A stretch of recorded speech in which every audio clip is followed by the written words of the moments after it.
Hello বন্ধুরা, good morning, শুভ সকাল। সবাই কেমন আছো? আশা করি সবাই খুব খুব খুব ভালো আছো। তোমাদের সাথে আমরাও খুব ভালোই আছি। তো পার্বতীস ব্লগে তোমাদেরকে আরও একবার অনেক অনেক অনেক স্বাগত আর অনেক ভালোবাসা জানিয়ে আজকে আবার একটা ব্লগ স্টার্ট করে দিয়েছি। আশা করি আজকে ব্লগটা তোমাদের ভালো লাগবে। তো স্কিপ না করে পুরো ব্লগের সাথে থাকার অনুরোধ রইল। তো দেখো, সকাল সকাল উঠে পড়েছি আর বাড়ির সমস্ত আশেপাশে সব কাজ হয়ে গেছে। চলে এসেছি বিছনাটাকে গুছিয়ে নিতে। আজকে সকাল সকাল মোটামুটি ছেলে উঠে গেছে, কারণ হচ্ছে ওর আর কি টিউশনি ছিল। তো সেই জন্য বিছনা থেকে ঝটপট ছেলে আর কি টিউশনিতে চলে গেছে। তো সেই জন্য বিছনাটা ঝটপট খালি পেলাম। তো ভাবলাম একটুখানি বিছনাটাকে গুছিয়ে নিই। তো আজকে বেডশিটটাকে একটুখানি চেঞ্জ করে নিলাম। তো দেখো, বেডশিট চেঞ্জ করে বেডশিট পাতা হয়ে গেছে, পাতা নয় পাতা হয়ে গেছে। তারপর বালিশ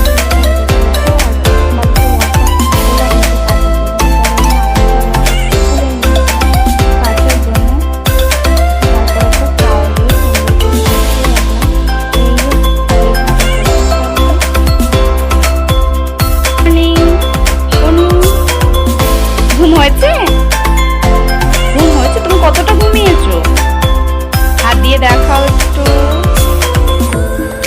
দেখাও না। কেন? উঠে পড়ো, এবার উঠবে না কেন? ওঠো বাবা, সকালে ব্যায়াম করে। ওই ব্যায়াম করো দেখি, ব্যায়াম করো, ওঠো বাবা। একাই উঠবে?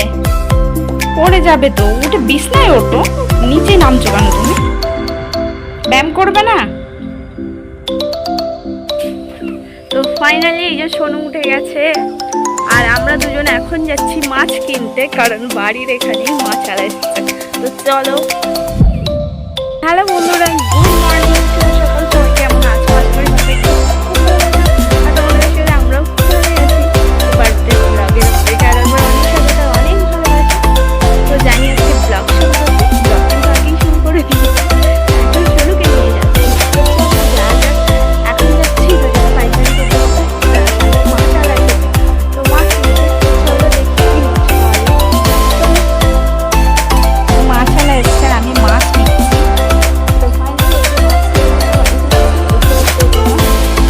তো আরো মাছ ছিল,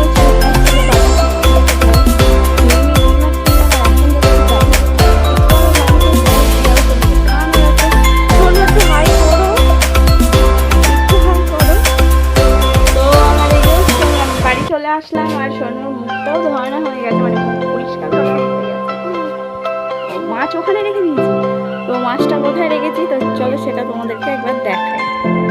কারণ হচ্ছে সোনু দেখাচ্ছে মাছটা, ওই জন্য তোমাদেরকে দেখালাম। গাছের মধ্যে এখন টাঙিয়ে রেখেছি, পরে মাছটা কাটবো। দেখিয়েছি। চলো সোনুকে একটু খাইয়ে নিই, তারপর আবার কথা হচ্ছে তোমাদের সাথে। তো এখন আমি মাছ কাটতে বসে পড়েছি, মানে সোনুকে খাওয়ানো হয়ে গেছে, ওকে ফ্রেশ করিয়ে ওকে খাইয়ে তারপর ওকে একটুখানি খেলতে দিলাম, দিয়ে আমি চলে এসেছি মাছ কাটতে।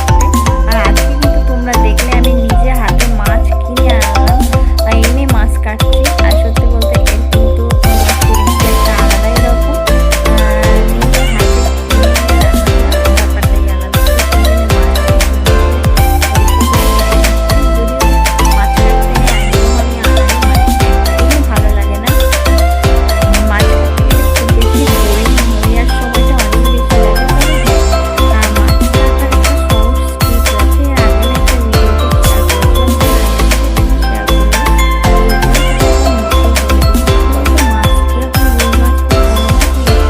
একবারে মোটামুটি আঁশটাকে ছাড়িয়ে পিস না করে যদি ভালোভাবে মানে যেভাবে ওই আঁশটাকে ছাড়িয়ে ফেলে ভালোভাবে ডলে পরিষ্কার করে ধুয়ে নিয়ে তারপর যদি পিস করে আর একটু ধুয়ে নেওয়া যায়, খুব সহজেই কিন্তু হয়ে যায়।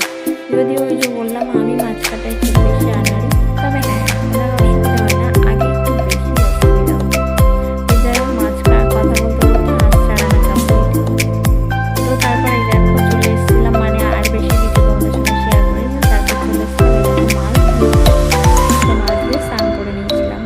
তো বন্ধুরা দেখো, ফাইনালি আমার স্নান কমপ্লিট আর আমি রেডি হয়ে গেছি। আর এখন যাচ্ছি রান্না করতে। তো রান্না বলতে কিছুটা সবজি কাটা আছে, তো আজকে রান্না হবে মাছ দিয়ে কচু দিয়ে একটা তরকারি, আর হবে কচুর লতি ভাজা। কচুর লতিটা কাটা আছে, আর মাছ ভাজা সকালেই কেটেছিলাম, সকালেই তো এখন কচুটা কাটতে হবে। চলো গিয়ে করে কেটে তো স্নান করে মোটামুটি মাছটাকে তো কেটে দিয়ে আগে থেকে রেখে দিয়েছিলাম। তো ওটা একটু রান্না করে নিয়ে যাচ্ছি, মানে ওটা ঘরে যাবে রান্নাঘরে নিয়ে যাচ্ছি। তো রান্নাঘরে মোটামুটি সব কিছু জোগাড় করে নিতে হবে আগে আগে। তো তারপর চলে এসেছিলাম চাল নিতে, মানে আমার যতটুকু পরিমাণ চাল লাগবে তো পরিমাণে আমি চালটুকু বার করে নিচ্ছি। আর আমি মোটামুটি একটু বড় হাঁড়ি আছে, যদিও অন্য চাল রাখা আছে, তো সেই জন্য আমি জোগাড়ের মধ্যে রেখে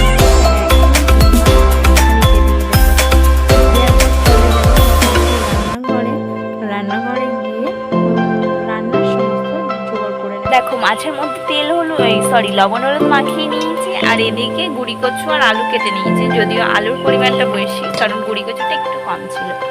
উনুনে জাল ধরানো হয়ে গেছে, এদিকে তেল নিয়ে নিয়েছি কড়ার মধ্যে, আর এদিকে উনুনটাও জ্বলছে দেখতে পাচ্ছ।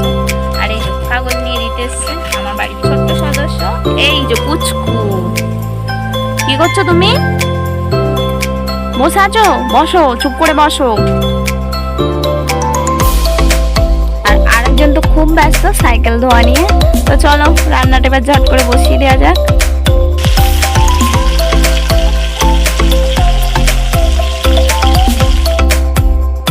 তো মোটামুটি মাছ ভাজা তো বসিয়ে নিয়েছিলাম তোমরা দেখলে, আর এখন মাছ ভাজা হয়ে গেছে। আর এদিকে কিন্তু আমি আরো কয়েকটা মাছ ছিল সেগুলো দিয়ে দিয়েছি ভাজা অলরেডি বসিয়ে। মানে তারপর মাছ ভাজা কমপ্লিট হয়ে গেলে আমি এদিকে তরকারি শেয়ার করি। কেমন দিয়েছিলাম অল্প একটু পেঁয়াজ, পাঁচফোড়ন আর কয়েকটা কাঁচা লঙ্কা, শুকনো লঙ্কা দিয়েছিলাম, দিয়ে ভালো মতো করে ভেজে আর তার মধ্যে লবণ খুব ভালো মতো করে একটু ভালো করে কষালে কচুটা একদম দারুণ সুন্দর একটা কচু ছিল। তো কষাতে কষাতেই গলে গেছে। তো তারপরে দেখো পরিমাণ মতো এখানে জল দিয়ে দিয়েছিলাম, দিয়ে মোটামুটি ঢাকা দিয়েছিলাম ফোটার জন্য। আর তারপর আর একটা কড়াই বসিয়ে মোটামুটি তেল দিয়ে দিয়েছি, তেলটা গরম করে এখানে কচুর লতিগুলো দিয়ে দিয়েছিলাম। আজকে বললাম না কচুর লতি রান্না হবে, তো যদিও তোমাদের সঙ্গে আমার কাটার পরে দেখানো হয়নি। তো তারপরে এই দেখো কচুর লতিটা বেশ সুন্দর ভাজা ভাজা হয়ে আসলে তারপর পেঁয়াজ আদা রসুন দিয়ে কষিয়ে তারপর আবার লতিটা দিয়ে আর একটু ভেজে নিচ্ছি। তো আমি সাধারণত এইভাবেই রান্না করি। তো এই ছিল আজকের মোটামুটি আমার রান্না। তো মোটামুটি এবার আমার খাওয়া হয়ে গেছে, এদিকে বড় ছেলেরও খাওয়া হয়ে গেছে,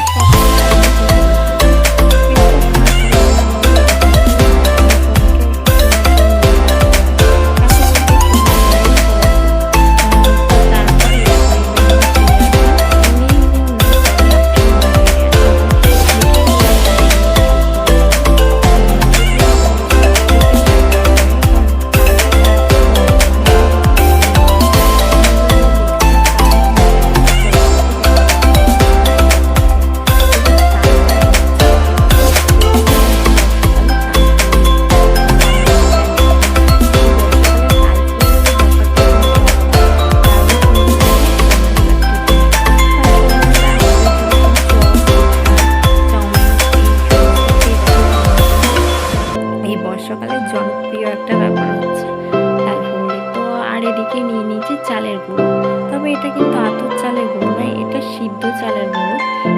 কারণ আমাদের বাড়িতে না বেশ কিছুটা সিদ্ধ চালের গুঁড়ো ছিল, এটা শুধু খাওয়ানোর জন্য করা হয়েছিল, বেশ কিছুটা ছিল, তো সেটা দিয়ে